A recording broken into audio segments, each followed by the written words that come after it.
Deuxième pays, c'est la Grèce. Je vais être très bref, mais je tenais à en parler, en effet, Monsieur le Président, parce qu'on a beaucoup parlé de la Grèce au moment où les choses allaient mal, voire très mal. Et on oublie parfois les trains qui arrivent à l'heure. Le train grec est arrivé à l'heure.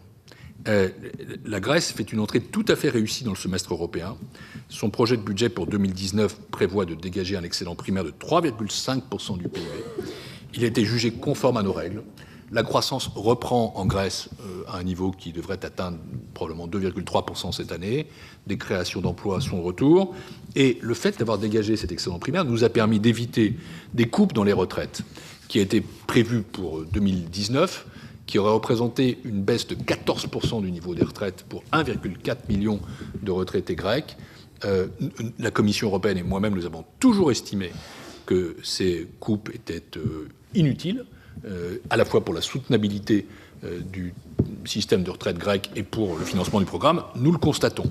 Alors, cela dit, ça ne veut pas dire que la Grèce soit totalement tirée d'affaire. Elle doit poursuivre ses efforts, notamment structurels. Aucun relâchement n'est possible, mais elle est indéniablement bien engagée maintenant sur la voie d'une croissance durable et inclusive qui permet aussi des mesures sociales. Et je pense qu'on doit vraiment tous s'en réjouir, tant on a suivi avec affection, car nous aimons tous ce pays, les souffrances du peuple grec pendant près d'une dizaine d'années. Il est maintenant tiré de cette période de programme et il retrouve une dynamique vers le haut.